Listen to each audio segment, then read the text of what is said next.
Trumbull resident. Good. Good evening, everybody. We're going to call the meeting to order. This is the Trumbull Middle School Building Committee. It is March 10th, 2026. It's a little bit past 7 p.m. Good evening, everybody. We're in Town Hall in the Town Council chambers.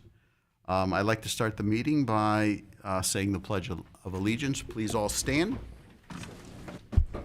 Okay.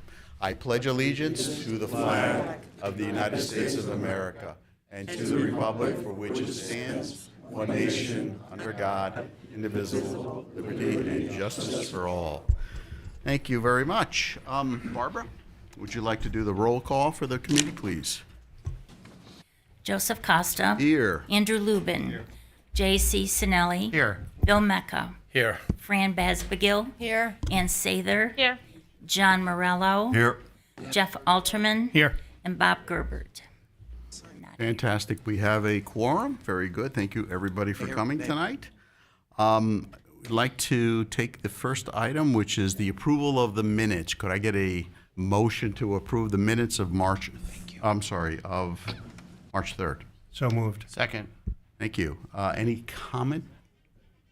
Oh, first. Second. JC. Any discussion, any comments on the minutes from last week? No? Okay, all in favor say aye. Aye. Abstentions? None? Okay, motion carries. And at this point, we're going to have public comment.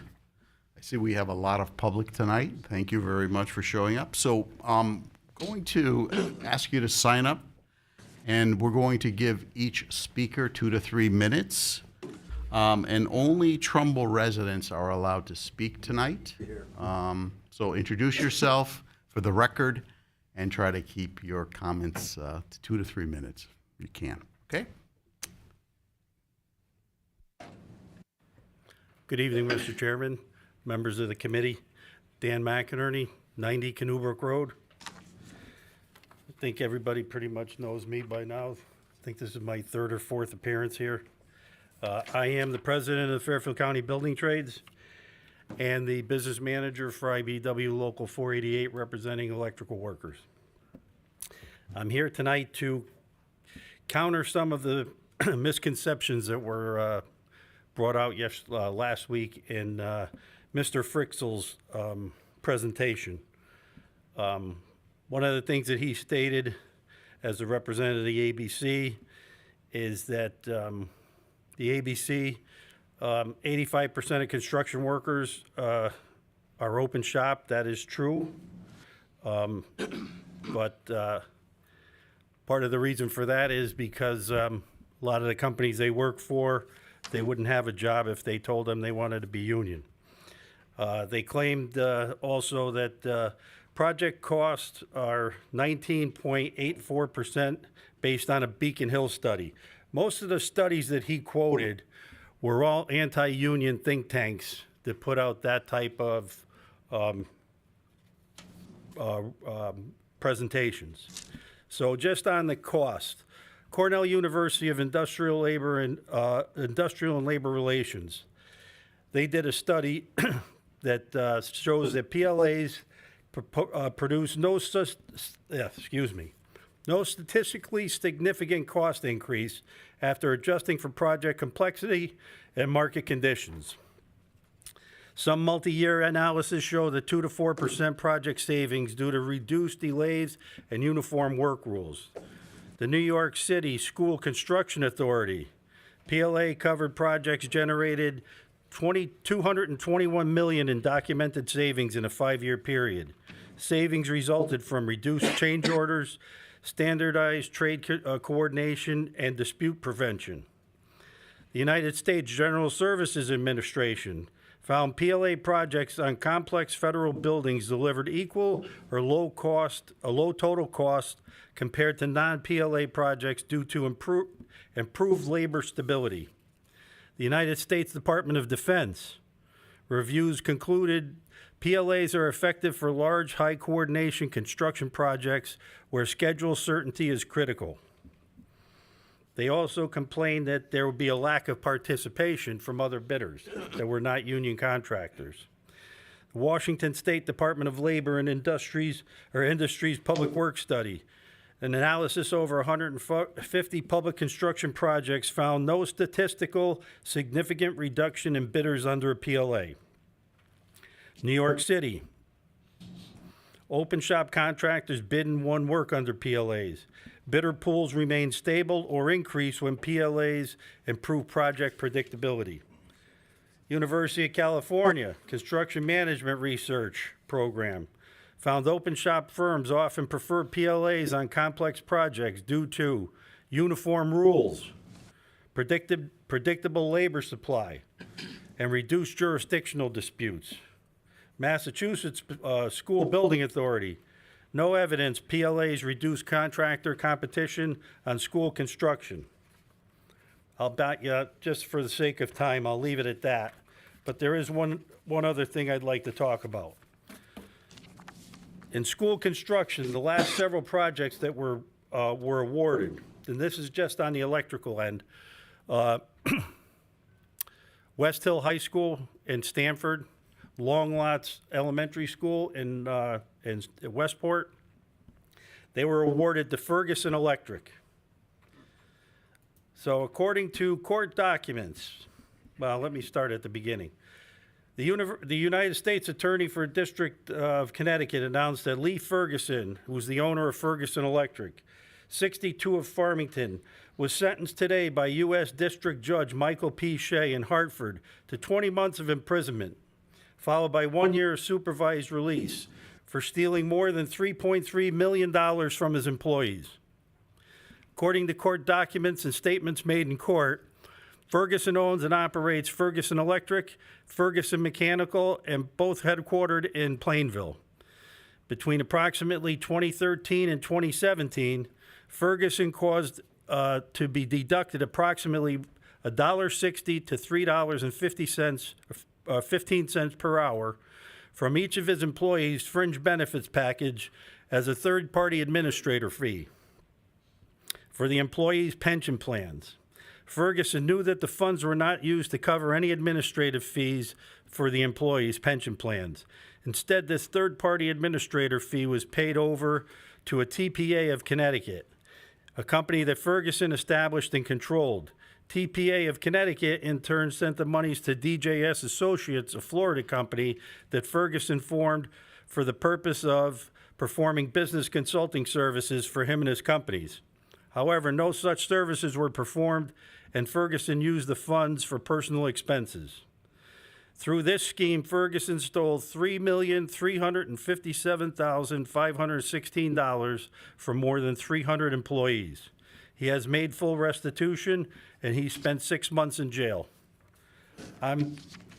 The way things have been going, they're underbidding everybody and getting all the work. I'm not so sure that the town of Trumbull would like to have a contractor like that on their project. Thank you for your time. Thank you, Dan. Who's next? Good job, Danny. My name is Joe Amberzini. I'm the business manager for Labor's Local 665 in Bridgeport, Connecticut. I represent about 600 members. I live at 11 Gorham Place in Trumbull. If the name's familiar, my father was the chief of police in this town for 25 years. But just off the record, I don't know why people don't support these PLAs when they have, and I don't know if people understand the dynamics of them. When it gives a lot of job opportunities, not only for contractors, but for the community itself. And I will say by saying resident participation, small business enterprise, women business enterprise, minority business enterprise, disadvantaged businesses, they're all in the language. If you'd like, I can send you copies of many different types. We've done private PLAs. Forget about the cost, forget about under budget. Everybody sells that. You get a quality project. With a skilled workforce, you have apprenticeship opportunities for not only the surrounding towns, but for your own town. I mean, education is, we know the industrial arts programs have been cut from all the towns, but we have apprenticeship and we mandate it now because the future, not everybody can go to college, right? So we give that opportunity to people. As far as the construction manager, my understanding is he owns the job. He gave you a guaranteed maximum price. We have to work together if we are able to lock a PLA on this project.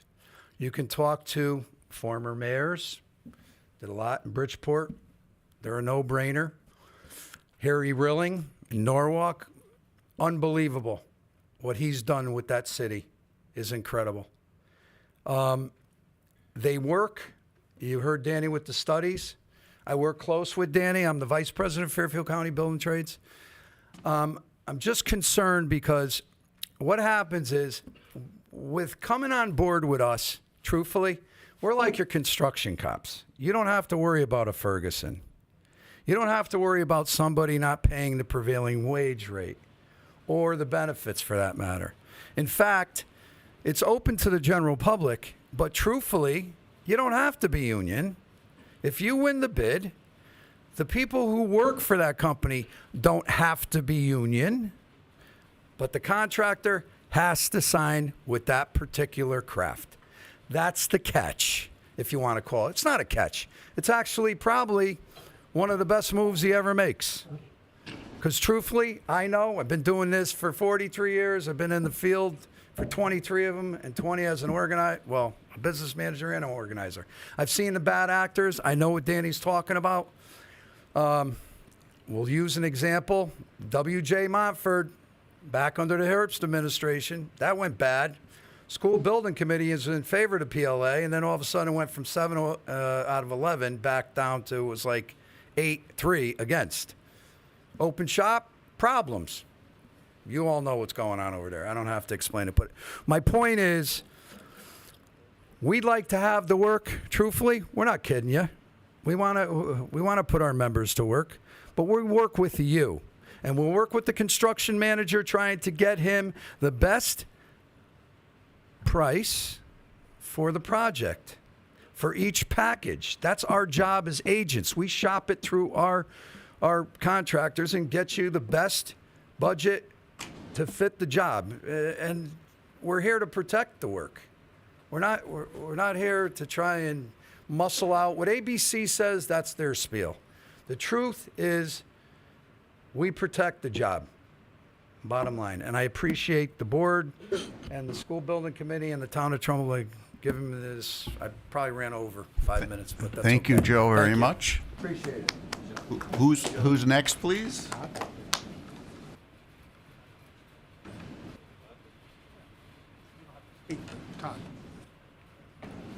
Good evening. My name is Todd Baldino. I live at 64 Palisade Avenue. I've been a Trumbull resident for about 20 years. I'm a union glazer for 24 years.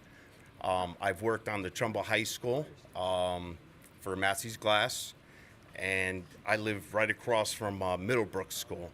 And J&G Glass did that also from our union. Both works of art, you know. Both my kids graduated from Trumbull High School. I have one that's a senior now. And, you know, you get what you pay for with the union, you know.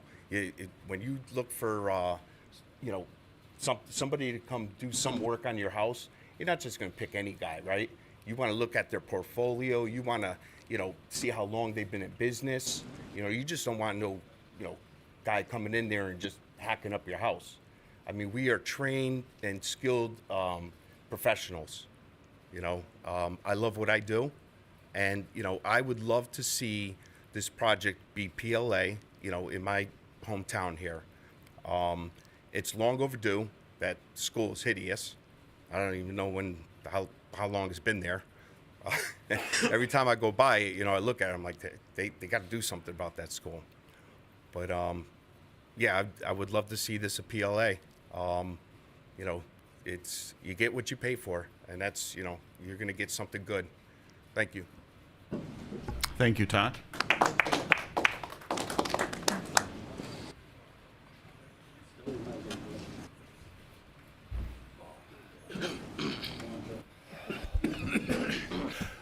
Bill Cole, 575 Booth Hill Road, Trumbull, Connecticut.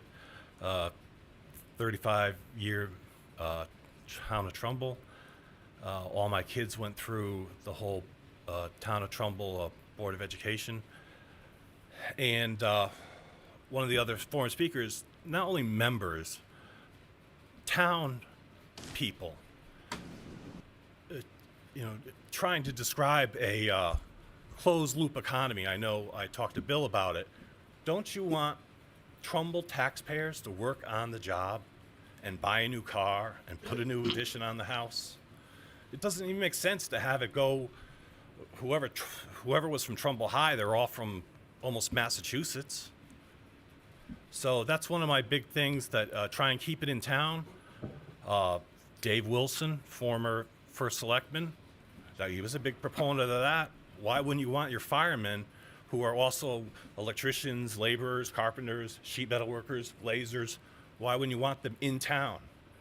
Otherwise, maybe we can get a fire department, a full-time fire department. I think that'd be a nice acquisition for the town. That's about it. I mean, when you have Trumbull people on the town, you automatically have 30 electrical inspectors, 30 carpenters that aren't going to put up with some of the shenanigans some of these general contractors do. I mentioned to Bill in a discussion near Labor Day when we were politicking for Vicky and some of the other Democratic people running, a school in Fairfield, a brand new school, got torn down because the general contractor decided not to sweep up any water, or vacuum up any water, and the place was full of mold. So, again, you get what you pay for. Thank you. Thank you, Bill. Good evening. My name is Kevin Mulligan. I live at 10 Oxon Hill Road, Trumbull, Connecticut. I've been a Trumbull resident for well over 50 years. My dad was in the building trades. I've been in the building trades my entire career. I have had the opportunity to work on project labor agreements projects, specifically in Bridgeport, which hired many, many Bridgeport residents and put them to work. I had the opportunity to work with Bill Finch many times. Anytime problems came up, they got resolved quickly and efficiently. In my current role as a general superintendent for municipal projects, I've had the opportunity to do bid reviews. Many of the bid reviews, unfortunately, we have the opportunities, we go for the low bid, and they come with problems.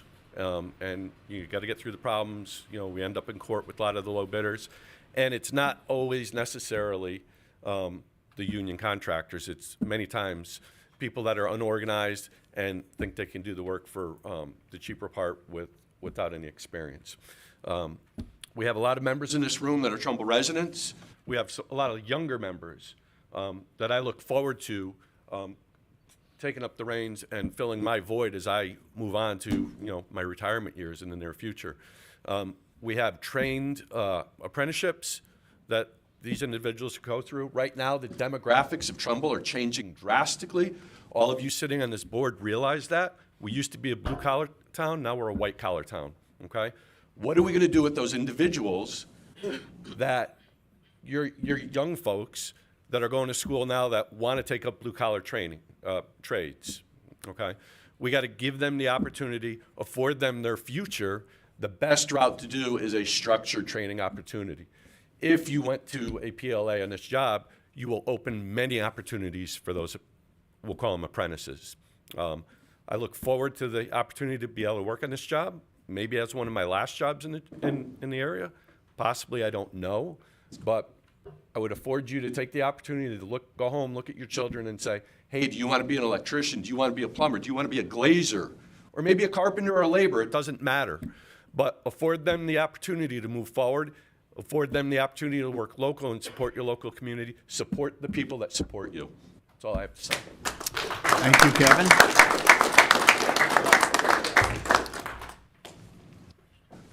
Good Good evening. Thanks for the opportunity to address you. My name's Bill Finch, and I've been elected both in Trumbull and in Bridgeport. And I love both of the communities. They're very different. But as a former elected official and also as an alumnus of Hillcrest Junior High School, it was junior high school, and a product of the Trumbull schools, I have to tell you, I learned a lot in those schools, but one of the most important lessons in life I've ever learned is stick with the building trades. Stick with the building trades. These unions just want to work. They just want to take their high skills that they've honed through free education and training programs and put them to work for you. I was really fortunate to have had a lot of experiences with PLAs. I was involved with the city of Bridgeport, where we did about $500 million in PLAs, and then I was involved with the new Mario Cuomo Bridge, which I'm really proud to have been associated with. That was a $4 billion PLA. But Hillcrest is just as important as the Tappan Zee, the Mario Cuomo Bridge, because what you want to do, and I know building committee members like you, I don't know all of you, but I've met many building committee members, and they always tell me the same thing. I want to do something that leaves a mark on my community, a good thing for my community that's going to generate in the future. And what this is going to generate from the day you start construction with a PLA is it's going to generate economic activity and educational opportunities. Not just the students going through it, but the workers that work on it. I don't know if you're aware of this or not, and this is something I learned through my experiences. Building trades all have their own schools, and the schools are free. I got to say that again. Their schools are free. Electricians, plumbers, they go for 5 years. Now, the non-union companies don't do it as long, but the union companies go for a very long period of time, and it's free. Now, I went to Trumbull High School, and a lot of the guys I graduated with, and gals, Vicki, nice to see you, they didn't want to go to college. What was there for them? At the time, there was a lot of work fixing cars, but now you sort of have to be a computer genius to fix a car. I think this is a great opportunity. Every town we've done a PLA in, all across the state and across New York State, we leave something that's a partnership, not a low bid. It's a partnership because we're going to take kids from your high school. You're going to tell us, how many apprentices do you want? In Torrington, I think they wanted 30. We got 30 kids from Torrington into the middle class. They didn't just get a job. They got a career. They get into the middle class. This is what America really is all about. And to me, it's a great deal of pride to work with building tradespeople. And when you give them a PLA, the money stays in the community, doesn't go elsewhere, and it's guaranteed. And one of the things that's amazing is the public-private partnership, the partnership between labor management. Everybody thinks, oh, it's a conflict, and they're always, going to grieve things. No, here, labor and management on the building trades is all one. I work for management and labor. If our contractors don't get work, these guys don't get work. So we're hand in glove with our contractors, and that partnership has built most of the important things all across the state of Connecticut. A labor management partnership. It's also educated the next generation. We also bring in lots of veterans to the project. The money stays in the community, and we have this 100-year-old model of labor management cooperation. I'll tell you two quick stories. Discovery Magnet. That's an interdistrict. Some of your kids or grandkids might go there. When we lined up to do the topping ceremony, it was one of the proudest moments of my life because the workers were told there was hot dogs and hamburgers. I had to eat last. That was the bad part because I love hot dogs. But I had to stand there and meet every single worker on the job. They were all told, tell me where you live. Tell the mayor where you live. It was all streets in Stratford, Bridgeport, Trumbull, West Haven, Fairfield. Streets I know, streets you know. That's the difference between a PLA and a non-PLA. These men and women are going to be from your community. We did try, under a previous administration in Bridgeport, to build a school. It was actually an as-new remodel, Columbus School. It was so poorly done. Two of the rooms were closed for 2 years because they had unlicensed electricians, and that's another thing. Labor and management bird dogs each other and watches each other on a PLA, on any one of our jobs. On another job, you don't have labor and management watching over each other's shoulders. So we had this school, the teachers couldn't use 2 of the classrooms for the better part of 2 or 3 years. And that was because the contract, it wasn't a PLA, and we didn't have the oversight that we build into every project between labor and management. So I couldn't be prouder to be part of this network. Every time I built or remodeled a school in Bridgeport, I got exactly what I paid for. And I could tell people in the grocery store, Vicki and I can't go to the grocery store without people asking us for favors and, telling us about their taxes and whatever. And by the way, while I got the mic, all the people listening out there, these people are working hard for you. This is a thankless task that they have. This is a thankless task. And if you see them in the grocery store, thank them for doing what they're doing. But I could look every single voter, taxpayer in the face, and I could say, I did a PLA, and you got exactly what you paid for. I built the school on time. I built the school on budget. I built it with the highest skilled workers I could find that were your neighbors.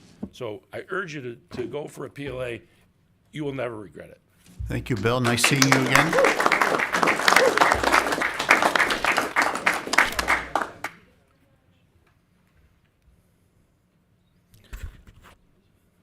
Good evening. My name is Justin Lawson. I reside at 331 Churchill Road.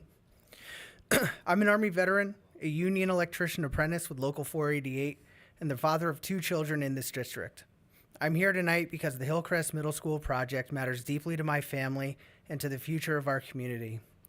During my time in the Army, I learned that strong communities are built through commitment and a willingness to do what's right for the next generation.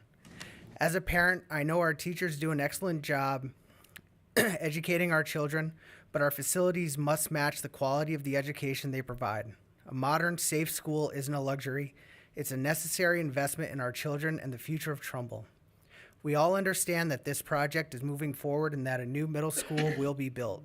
The discussion tonight isn't about whether to build a school, but about how we build it, specifically whether we utilize a PLA to protect the workers on this project and the taxpayers of Trumbull. As an apprentice in the trades, I see firsthand the economic opportunity a project like this represents. Right now, I'm out of work, and I know many other skilled tradespeople who are in the same position. Utilizing a PLA on the Hillcrest project would provide the opportunity for workers like myself to get back to work right here in the community where we live. A PLA helps ensure the project is completed safely, on schedule, and on budget by a highly trained workforce that directly protects Trumbull's tax dollars while maintaining the highest standards of workmanship. Just as importantly, it gives local workers a fair opportunity to help build the community we call home. For me, working on Hillcrest would mean more than just a job. It would mean contributing to a project that my own children and so many others in this community will benefit from for years to come. When local tradespeople build something, we take immense pride in it.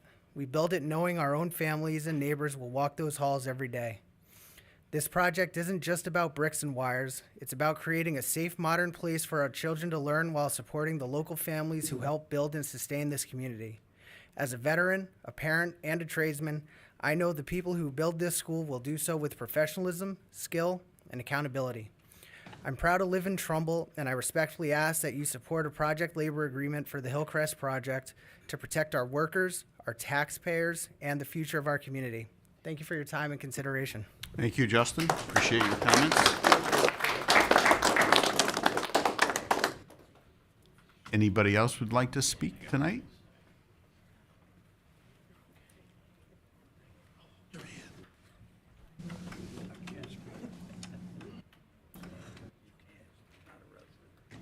How you doing? My name is Michael McFadden. I live at 16 Larkspur Drive in Trumbull. After the Trumbull High School project was complete, I did the generator job there, the whole school. And what I saw on those ceilings was disgusting. The quality of work, flexible conduits running in, open. I fixed stuff that was not in my contract. My guys ran pipes through they said that we couldn't be done. And I don't want to see that at this project. You know, I don't know who they had in there last time, at the other end of the state. They come in and they cut corners, and I don't know how it passed. And personally, I fixed stuff that they got paid for. That's all I gotta say. Thank you, Mike. Anybody else who'd like to speak tonight?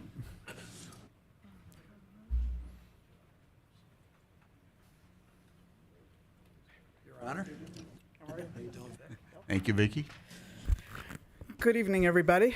Nice to see you. First of all, let me just thank the building committee I know how much time and how much work this is already and how much it will be over the next couple of years. So thank you for making a very huge commitment away from your families to do this job. I just want to make sure, by the way, I'm the first selectman, Vicky Tesoro. Sorry, I should have introduced myself. I live at 133 Beechwood Avenue, right near Joe Costa. I just want to let everybody know on the committee and in the audience that I support this PLA. And I'm not going to, talk long because you've heard from other people here.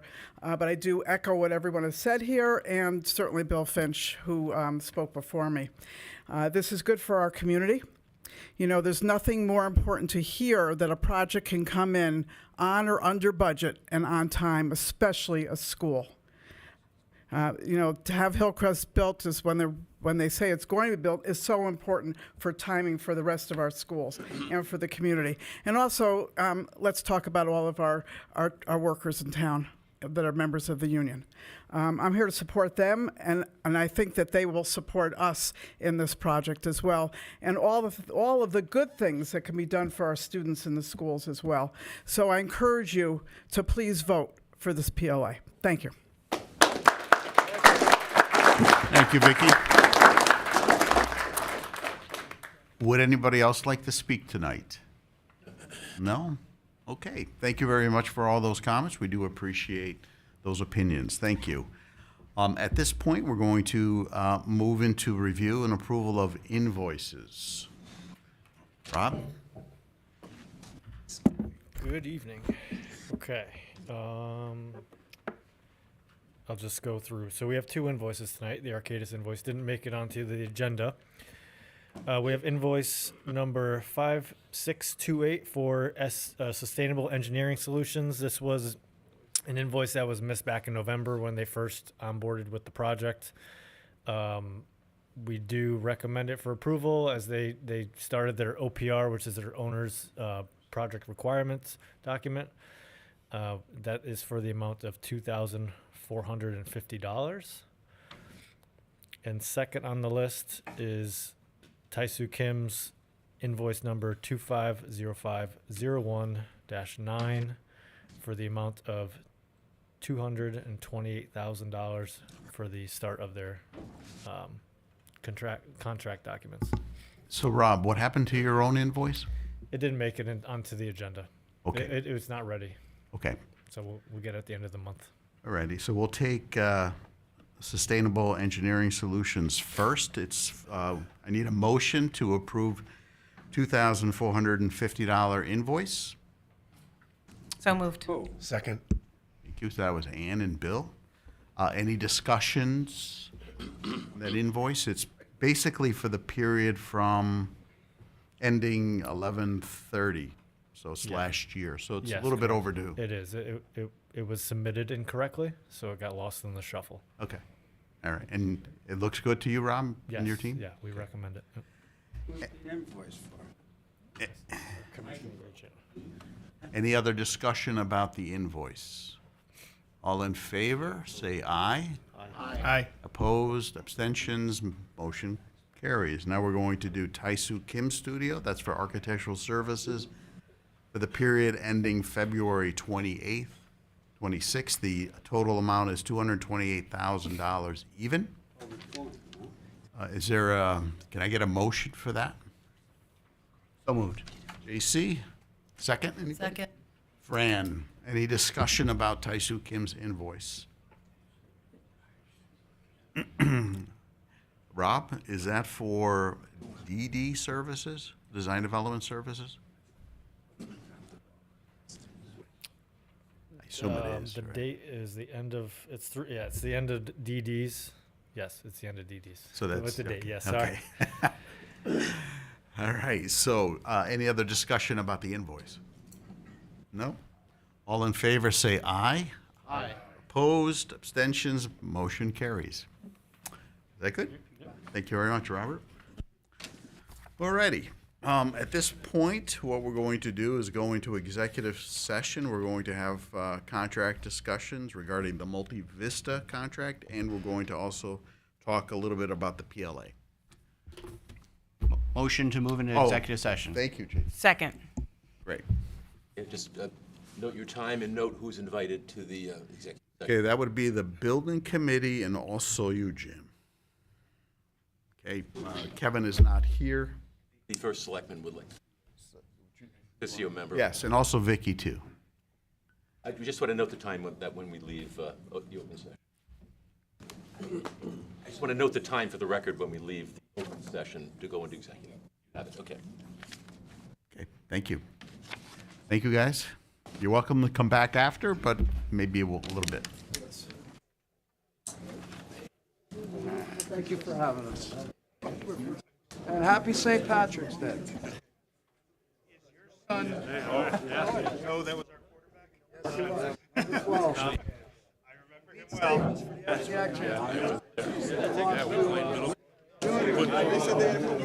Ben, all right?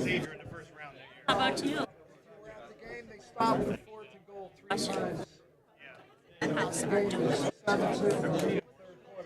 Oh, that's enough. Good. I saw him at Thanksgiving when they honored the 05 team. Yeah. I do the play-by-play for the. All across your thing.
JC and Ann. So all in favor, say aye. Aye. Abstentions? None. Thank you. You're good?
Barbara, we came out of executive session at 8:49. Fran made the motion. I think JC second?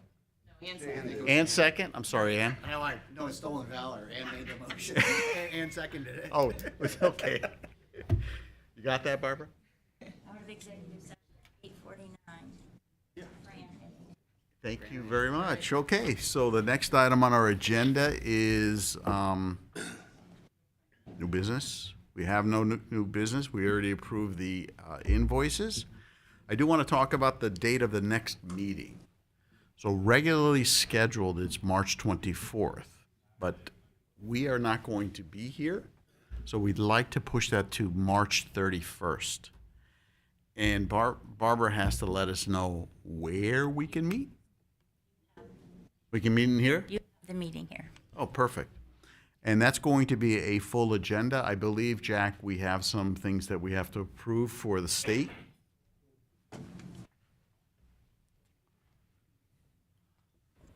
Yes, the agenda that night will include improving the documents for Phase 1 so that we have permission to submit them to the state for our plan review, which then gives us the authority to go out to bid.